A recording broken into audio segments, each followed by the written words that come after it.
You save diligently. You cut expenses. You put money aside every month. But when you look at your bank account, you're not getting wealthy. You're just not broke. Here's why. Saving alone will never make you rich. Saving is important. It's the foundation. But it's only step one. If you want actual wealth, not just a cushion for emergencies, you need to understand a fundamental truth. Money sitting in a savings account is actually losing value every year.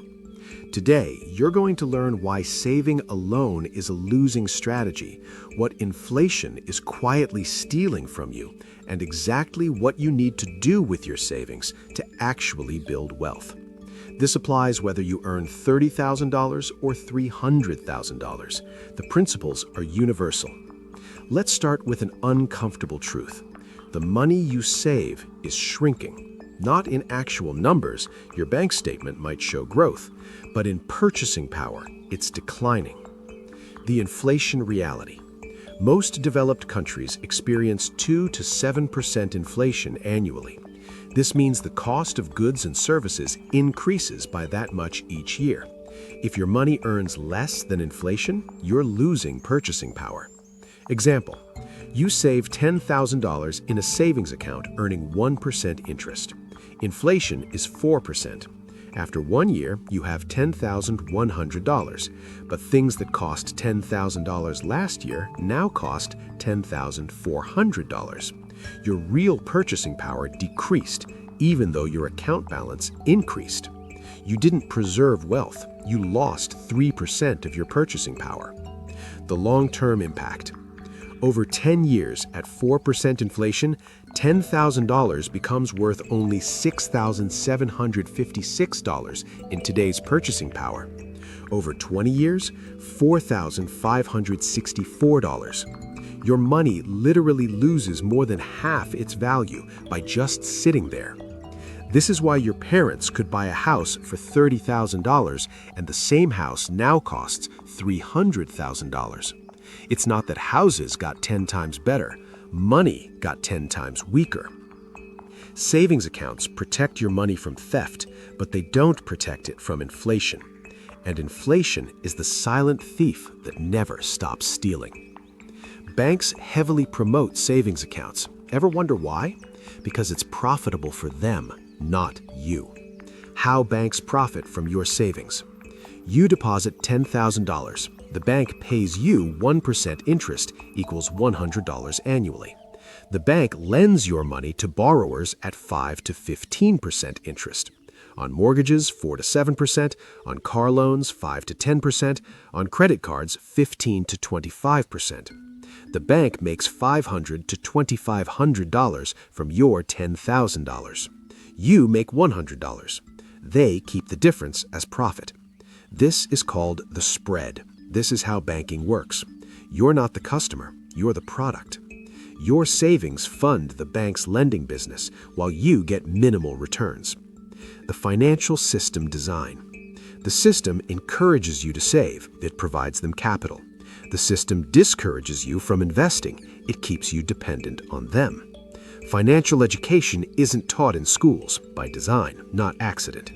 Most people spend their entire lives saving in low-interest accounts, borrowing at high interest rates, making banks rich while staying financially average themselves. Breaking free. Understanding this doesn't mean stop saving. It means save enough for emergencies, 3 to 6 months expenses, then move additional money into investments that outpace inflation. You need savings for security. You need investments for wealth. One protects you, the other grows you. If saving doesn't build wealth, what does? The answer is investing in assets that appreciate faster than inflation. Asset classes that build wealth. Asset 1, stock market investments. Historical average return is 7 to 10% annually after inflation. Low-cost index funds are accessible globally. Compound growth over 20 to 30 years creates significant wealth. Asset 2, real estate. Property values typically increase 3 to 8% annually depending on location. Rental income provides cash flow. Leverage, mortgages, amplifies returns. Asset 3, businesses. Owning a profitable business can generate 15 to 30+% annual returns. Highest potential returns, but also highest risk and effort. Asset 4, your skills and education. Increasing your earning power through valuable skills has unlimited ROI. A $10,000 investment in learning that increases your income by $20,000 annually equals 200% annual return forever. Asset 5, alternative investments. Commodities, precious metals, intellectual property, royalty-generating assets, more complex but diversification tools. The core principle: assets generate returns that exceed inflation. This preserves purchasing power and grows wealth. Savings preserve nominal value but lose real value. Investments grow both nominal and real value. The wealth formula: income minus expenses equals savings. Savings invested in assets generate returns, compound wealth. Most people stop at savings. Wealthy people complete the entire formula.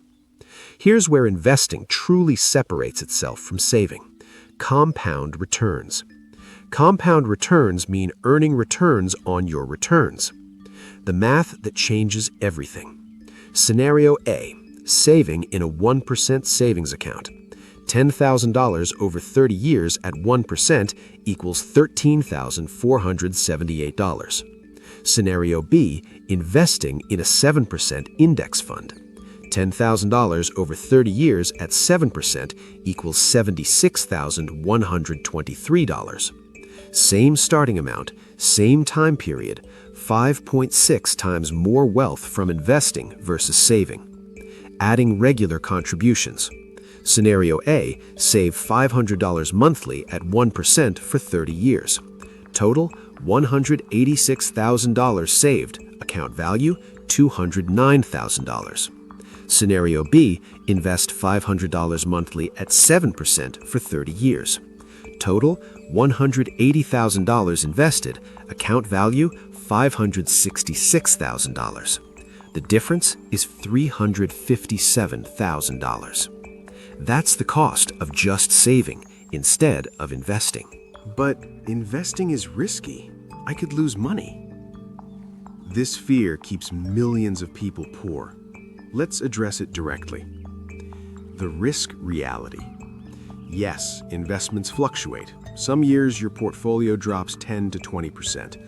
But over 15 to 30-year periods, diversified investments have always recovered and grown significantly. The real risk isn't market volatility. The real risk is inflation slowly destroying your savings. You're choosing between two risks. Risk A, market volatility, temporary, recovers over time. Risk B, guaranteed purchasing power loss through inflation, permanent, never recovers. Wealthy people choose risk A. Poor people choose risk B. How to invest